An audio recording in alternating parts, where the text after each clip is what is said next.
Hey guys, it's Allie. Welcome back to Infertile AF, the podcast. This is episode 237 called Rashmi. This podcast is sponsored by Receptiva DX. Receptiva DX is a powerful test that has helped thousands of women who have experienced recurrent pregnancy loss or IVF failure. The test helps detect inflammatory conditions of the uterus that might be preventing you from becoming pregnant or staying pregnant.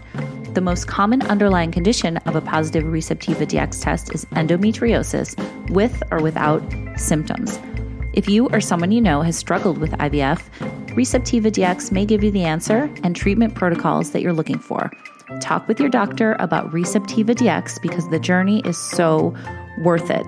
Plus, guys, Infertile AF listeners are getting $75 off the Receptiva DX test. So all you have to do is go to receptivadx.com or download the app Receptiva DX, use code INFERTILEAF23, and you'll get $75 off. Thanks, Receptiva DX. This episode is sponsored by Mira. How does Mira help track ovulation? Mira measures actual fertility hormone concentrations with 99% accuracy. Mira is unlike other fertility trackers. It uses technology that's similar to what's used in the fertility lab, so it's just like having your own mini lab at home. With the power of AI, Mira learns about your cycle and gives you personalized and accurate insights about your ovulation and fertility window. And yes, it works for those with irregular cycles and PCOS. Mira syncs your data automatically, eliminating both manual charting and guesswork. Designed to be expandable, the Mira system will also offer more at-home health tracking in the future. In addition to LH, E3G, and PDG, Mira now has the capacity to measure your FSH and soon your HCG, plus other hormones. Guys, that's a mouthful. Order the Mira Starter Kit or Mira Plus Starter Kit online at miracare.com with promo code INFERTILEAF to get an exclusive discount. Again, go to miracare.com, that's miracare.com, use code INFERTILEAF, and you'll get an exclusive InfertileAF listener discount. Thanks, Mira. All right, guys, my guest today, she is so beautiful inside and out. She has such a big heart. Her name is Rashmi Gill, and she is a photographer who I met through the Hey Mama community. We saw each other at an event recently, and she took some pictures of me, actually. So we're going to talk about that in the beginning of the episode. But she's just a wonderful human, and we're going to talk about her IVF journey. She has 2 kids now through assisted reproductive technology. So we're going to talk about all the ups and downs of that. But we're also going to talk about her Punjabi Sikh heritage and the stigmas that go along when you grow up in the culture that she grew up in, stigmas of infertility and not being able to have kids. She gets really raw and open about all that, and it's really interesting. Both of her parents are Indian by birth, and she and her 2 brothers grew up in England. So there's a lot culturally to unpack there, which we do. So give it a listen. She's awesome. Without further ado, this is Rashmi's infertility story.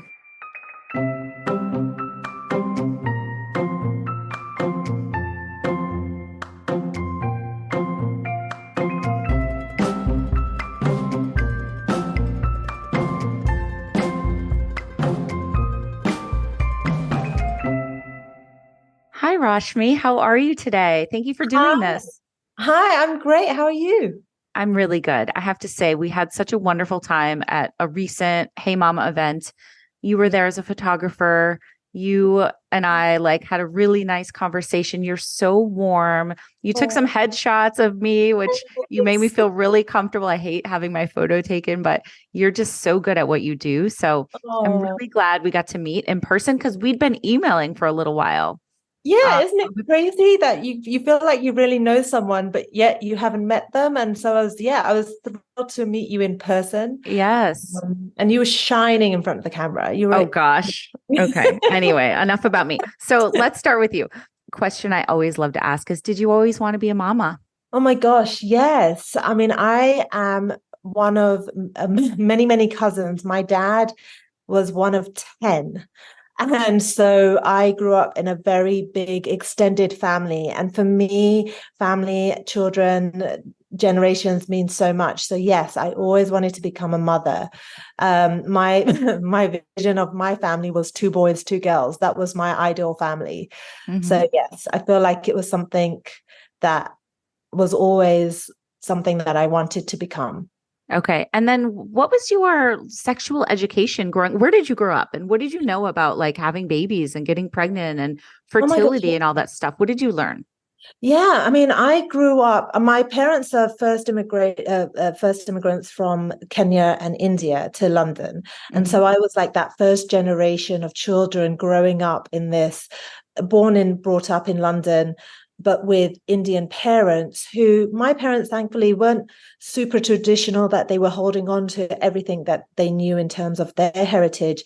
In fact, my dad's best advice was, take the best from being in Britain and being British, but also take the best from being an Indian Punjabi Sikh girl and make it your own. And so they were really good at doing that. But when it came to sex education, not so much, mainly because I don't think they knew what to say. I remember Mhm. asking my dad for the first time, Dad, where do babies come from? And he kind of went, yeah. And before he could even say anything, I said, oh, does someone put like an injection into mama's tummy Mm. and then a baby comes around, is born? And he's like, yeah, something like that. Oh, interesting. Foreshadowing. That was very cute. When you talk about your culture and like when they said make it your own, what did that mean? Like, what did that look like for you? So Like for what? me, yeah. So for me, it was a confusing time because I used to live next door to my grandparents and my aunts. I was part of this huge extended family, but I was surrounded by people who didn't look like me, didn't talk like me in terms of language, didn't eat the same food. So at the time, I'm not going to lie, there was racism and things. So I had to really find my own and stand up for myself. And I wasn't always as confident as I am now. So my parents were really helpful in being there for me for that point. But it was being taking what was good from being British and taking what was good from being with my heritage really helped me build that strength and that identity. So from that aspect, it really strengthened me and gave me that confidence. Mm-hmm. Okay. So with your particular background, I really want to delve into this a little bit. I know you want to talk about it too. And when it comes to infertility and, family building stigmas attached, what was kind of the cultural norm if there was one? So basically, you get married and 9 months later, you have a kid. Okay. And if you didn't, there's something wrong with you. Okay. It So was is that what happened? pretty much. I mean, I didn't have a kid after 9 months, Right. but yeah, it was interesting because I got married for Indian perspective, at 27, which was quite old at that Okay. time. And then didn't have my first child until I was 37. So 10 years later. So you can imagine during 10 years, Wow. I had a lot of comments, and most of them weren't that nice. I had things like, why aren't you having any children? Was a very blatant one, and I thought that was quite ballsy to be able to just ask you, why aren't you having children? Especially when inside of me, I knew I wanted to be a mother, but I wasn't able to. I had comments like, "Oh, it's your fault you're not having a child," which Oof. blew me away. Oh, I no. know, right? I had, oh, if you're having problems with your husband, having a child will really help. And I'm like, just shaking my head at these Yeah. comments. So many ridiculous comments. Children are going to make your life so happy. You should have a child. All of these things, which at the time I just shook my head and I didn't know what to say back to them. The Mm-hmm. only one I did say something back to was when someone said to me, "Oh, why aren't you having children?" I would say, "Go and ask my husband." And if Ah. you say that to a traditional Indian woman, they just shut their mouth because they're never going to go and ask the guy. But Uh-huh. it made me realize, why is it that it's the woman that's always asked? Why don't they ask that man or the partner? 100%. Um, it drove me crazy now that I think about it more and more. But at the time, I was already stuck in my head about I'm trying to have kids, and these people are asking me, why am I having kids? Right. So yeah, it was nuts. It drives you crazy. It's hurtful. Mm-hmm. People never seem to say the right things. And I think that just so many people don't understand how painful it is to want to have a baby and not be able to have a baby. It's just the people that don't ever go through that just kind of take it for granted that they wanted to get pregnant and they did, and they had a baby. Yeah. It's just almost two different worlds. Well, let's backtrack a little bit. How did you meet your husband and when did you guys start talking about family building?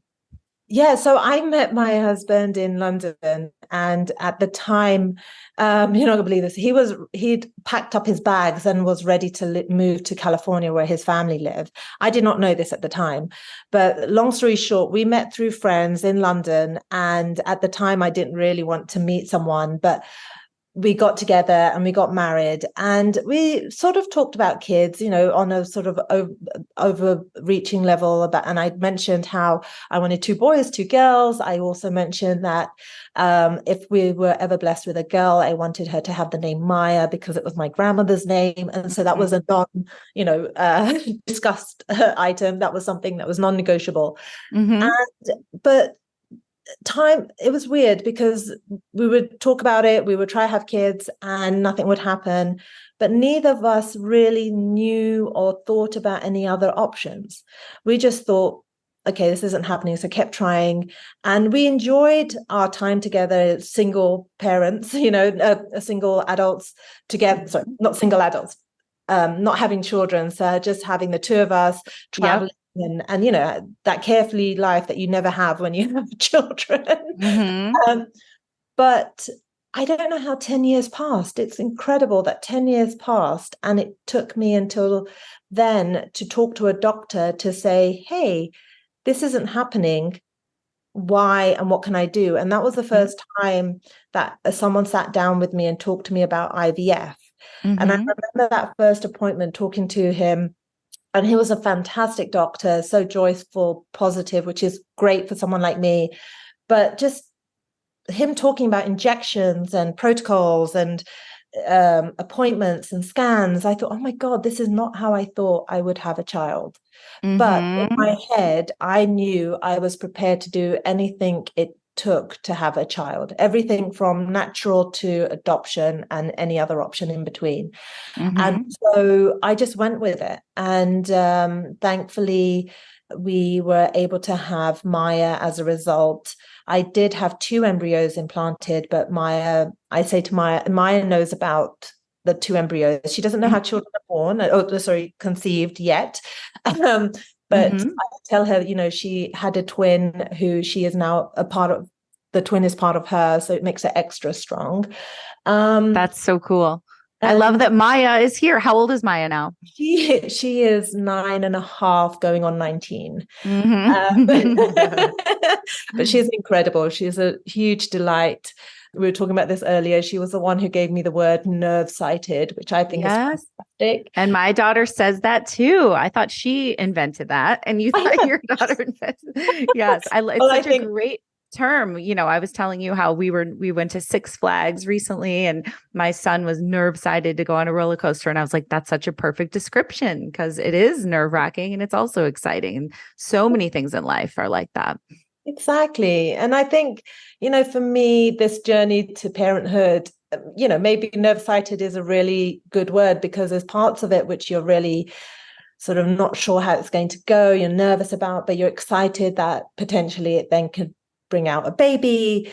And, they don't always work. This journey has been tough. It's been lots of ups and downs and lots of heartbreak. And, even then, after having Maya, we were elated that we had her, but the back of my mind, I thought, oh, 2 boys, 2 girls, 2 boys, 2 girls. But at the age of 37, I was starting to become a bit realistic. But we then pursued to then have our second child, who we just had during COVID, Kabir, a son. And that in itself was a journey of lots of ups and downs, heartbreak, and trying to have different treatments, seeing different doctors. This time it was in America, so there's a whole expense included with that. So, that's not just the emotional aspects of going through this, but the financial aspect is ridiculous.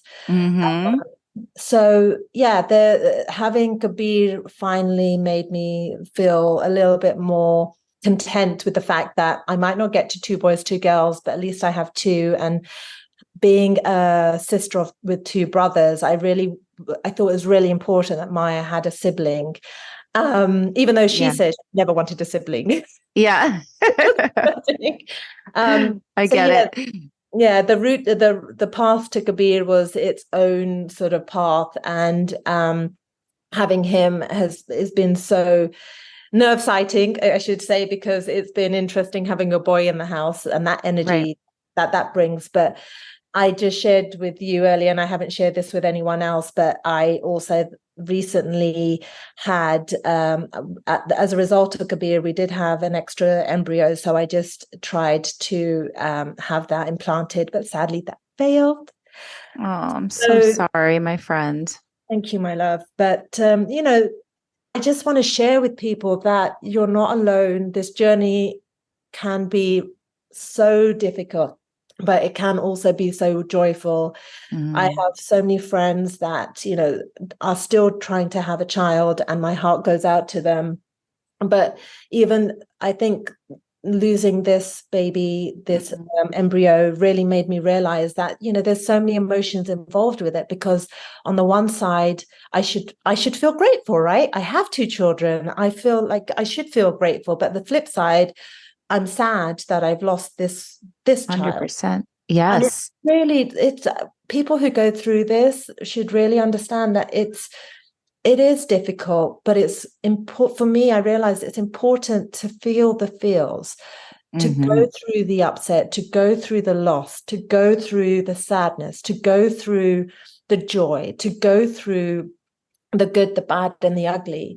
But for me, I think what really helped was having people around me that I had a support. When the first time I went through IVF, I didn't know anyone going through it, but my best friend in London helped me during the appointments, etc. And then a few years ago, I shared my story online through Mam Baby, and so many people approach me or message me saying, "Oh my God, I went through it. I went through it." People I already know. And I was like, why don't you talk about it? But listen, I respect people's wishes. They don't want to talk about it. They don't want to talk about it. But I feel that it shouldn't, especially in the South Asian culture, it shouldn't feel like it's shameful. You shouldn't feel like you are doing something wrong. It's not okay for people to say hurtful things to you. And you shouldn't feel alone. I think that's my biggest thing. I don't want people to feel alone. Yes. This episode is sponsored by True Earth Laundry Detergent Eco Strips. True Earth's mission is to help reduce the billions of plastic household containers that end up in our landfills and oceans every year. They currently have household products to make your chores easier in the laundry room, the kitchen, and the bathroom. So a few weeks ago, guys, I got True Earth Laundry Detergent Eco Strips in the mail, and I got the fresh linen scented and the fragrance free. And on my next 2 loads of laundry, I used one of each kind. Okay, so I'm not exaggerating when I say that I am obsessed. These True Earth strips are smaller than the size of your hand, and all you do is take one out of the package, toss it in the machine with your clothes, and it makes everything come out fresh and clean and soft. They're so easy to use, and I honestly don't think I'll ever turn back to like a big jug laundry detergent again. Let's talk about the packaging.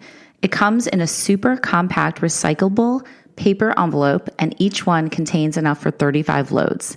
To see the True Earth package sitting next to my giant plastic jug made me never, ever want to use anything but True Earth again. Think of the impact it has on the environment, and if people weren't using all of that plastic.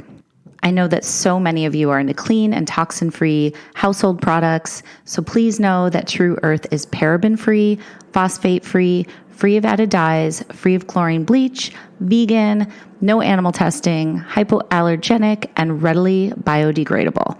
It's also really travel friendly. I could go on and on. So here's the best part. You can try True Earth today at true.earth/infertileaf and use code infertileaf to get 12% off your order.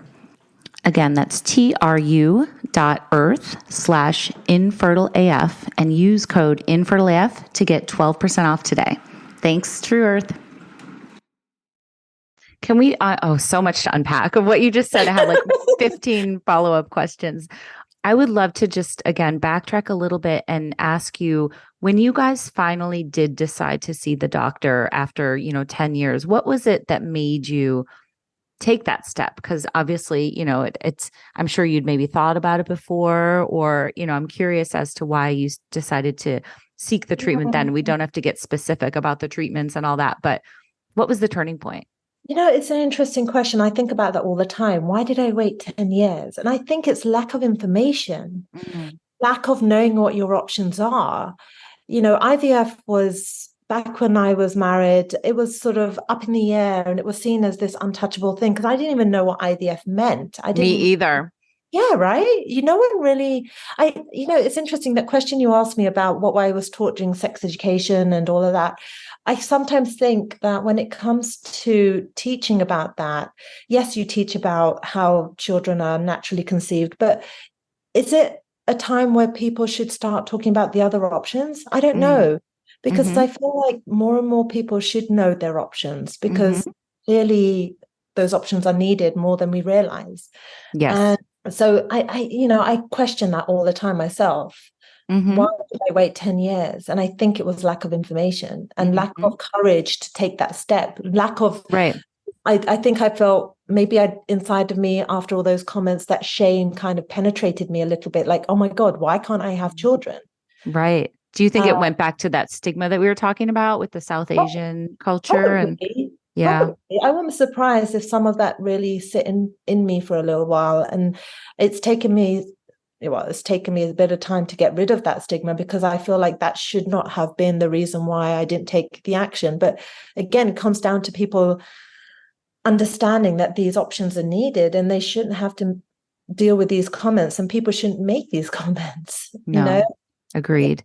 It's also like the comment of people being asked why they don't have children when they don't want a child. People shouldn't have to be expected to have a child. It should be a choice. I was just talking to somebody about that over the weekend because they were, I won't, expose who they are in case they're listening, but it was, friends of mine in their late 30s and they were kind of like, I don't know, we don't know if we want them. And I said, it's so brave to admit that you might not. I think that society in general, like, just assumes that, like, if you're married and, you're going to have babies. And I think it's so okay to not want them as well. And I think that that's another thing that just needs to be normalized more and more. Like, you don't have to have the traditional, the cliche or whatever it is. Like, you could, there's so many different ways to have a very happy, fulfilled life.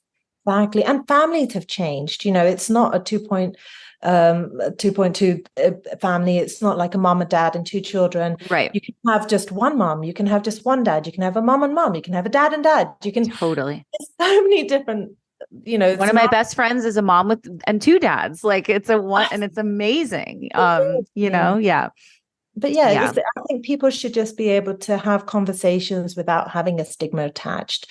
And even getting married, I say to Maya, I don't say when you get married, I say if you choose to get married. That's right. If you choose to have children. Yep.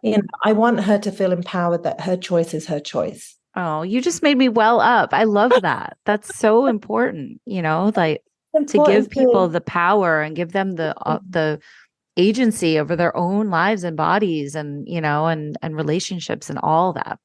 Yeah, exactly. Really important. You want to give them the strength and the confidence. Again, talking about confidence, you want to be able to give them that confidence to be able to make their own choices and stand up for their own choice. In a respectful way, of course. Definitely. I also wanted to ask you, if you don't mind, and, again, you don't have to say anything you don't want to say, please. I want you to feel comfortable. But when you did, with the recent transfer that was unsuccessful, did you and your husband grieve the same? Like, how is that? Because I know it can be so hard on a relationship as well. Yeah, it's interesting because with each one, it kind of makes you feel like you're grieving a little bit more differently with each other in a better way, of course, because I think it's really important to realize that for men who don't, or the partner that doesn't go through the actual physical scientific side of it and the loss of it, a physical loss of it, it's hard for them to really understand what's happening. So that support system is important, but to also acknowledge that they've also gone through a loss or they're going through their own emotions. But we do talk about it more and more. And this time around, I think it was hard because we were away and the people who we were with didn't know what was going on, and it was I was in a bad place, and but I was surrounded with people who expected to be a certain way, so I was flipping flopping with two different emotions. Yeah. And so that was hard. But then when I got back home to New York, I was able to really just feel my feels. I just really do what it felt like doing, whether it be angry, be upset, be, I don't know, resentful, whatever it was. I just let the body do it. And I spoke to my friends. Again, it comes back to having a support group of people, whether it be 1 or 10, it doesn't matter. As long as you've got someone or some people to talk to, I think that's super important to Absolutely. have. And I think it's important, another thing I wanted to touch on that you mentioned was, feeling the feels, and also knowing that it's okay to have what seemingly one might think of as like conflicting emotions. Like, you're feeling very grateful, of course, because you do have the 2 kids, but you're also really sad that you didn't have this third, and losing an embryo is a really big loss, So I just want to, again, try to help normalize that.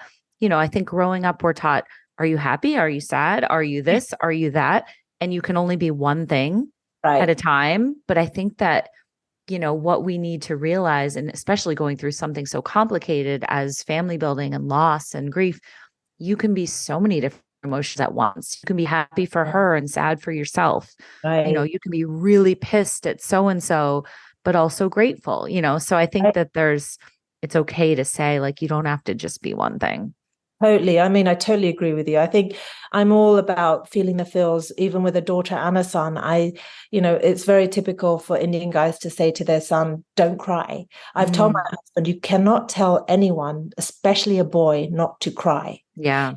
You need to let them feel their feels, because otherwise it will just go into a different way, and they might get angry, or they might sort of lash out. So you need to let them feel their feels and let them go through the emotions, and then just be there for them.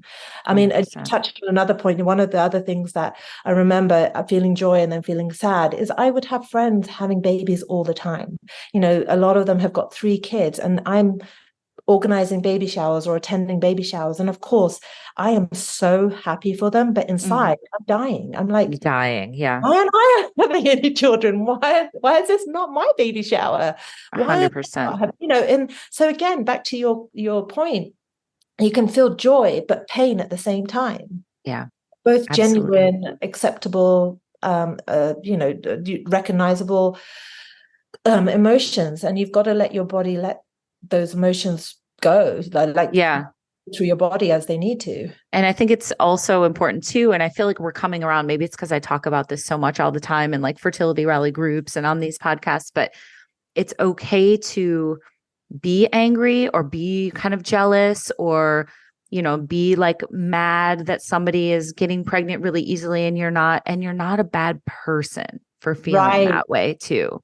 Because I think as women in particular, we're like, am I a total asshole that I think that blah, blah, blah, blah, blah. And it's like, no, you're not. You're human. You're right. It's okay to think that, Did you go through any of that where you felt guilty?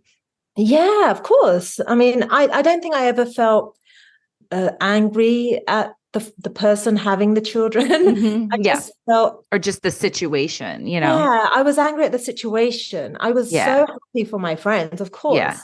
Yeah. But I was angry at myself, maybe, or angry at my body. I was resentful at the fact that I wasn't having a child and I was trying so hard, But little did I know what those parents' situations were. I don't know how many of those people had difficulty having those children. That's the other point. I always put myself in the other person's shoes. Maybe they did have those 3 children through lots of help. I don't know. But in my heart, I was still like saying, they're still having children. Totally. So, during that 10 years of not having a child, I think I went to so many baby showers and so many birthdays of children. And I would have the best time ever. But at the same time, I'd come home, probably cry my eyes out saying, why wasn't that me? Of course. It's shattering. Yeah. It's really, really hard. Well, is there anything else that you want to share about what you've been through, or just thoughts and feelings on this? I love that I want to thank you for just being so open about everything, and especially, talking about the stigmas and helping shatter stigmas and normalize stuff. Do you think we covered everything, or is there anything else you want to get into? Thank you, first of all, for giving me this opportunity. I love chatting to you, and I love the fact that we finally got to meet in person. I know, me too. It was the highlight of my night, for sure.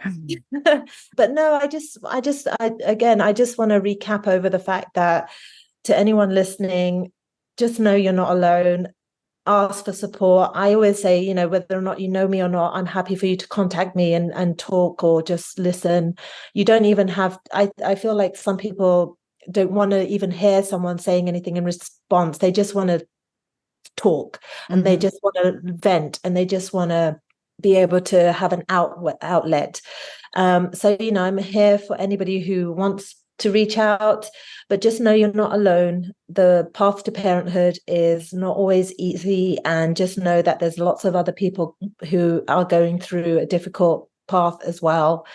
Don't let anybody's negative comments bring you down. Yes, they're upsetting, but try and find a way of dealing with them, whether it be you respond to them, or whether it be that you go and do something, you have a different outlet afterwards, or talk to someone else about it. Just know you're not alone. Know you're not a bad person if you're thinking badly about someone else having a child. Totally.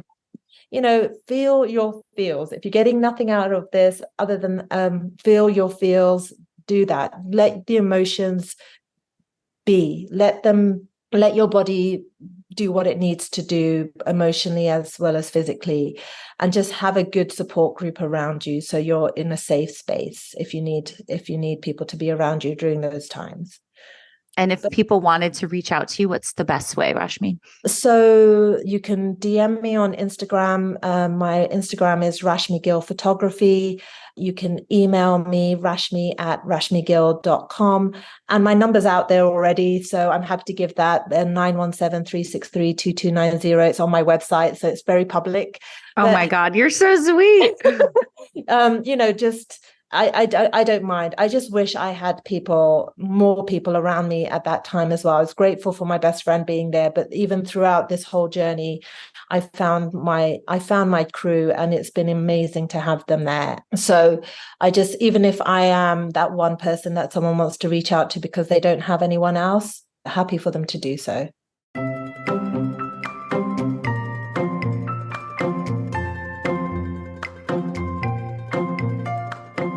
All right, everybody. Thank you so much for listening. Thank you so much to Rashmi Gill. Check out her beautiful photography at rashmigill.com. All of her info is on there if you guys want to contact her about that or about any of this stuff. She's really an open book and really just wants to help people. So also make sure you guys check out Fertility Rally if you need a safe space to land. This is the community that is like my beating heart. It's more than 500 women all over the world now, and we have multiple support groups per week. We have so many events. We have a website full of content and videos and resources. We have Fertility Rally Live coming up again in October, which is our all-day event with speakers and giveaways and all that good stuff. So much going on. We also have private Facebook groups. So give us a whirl. Check us out if you're looking for somewhere to go. Everybody is welcome no matter what they're going through. So check us out on Instagram at Fertility Rally. Check out our website, fertilityrally.com. You can always DM me or email me if you have any questions or need any more info. But we would love to have you be part of our fam. So thank you guys for listening. And thanks again to Rashmi. Talk to you guys next time.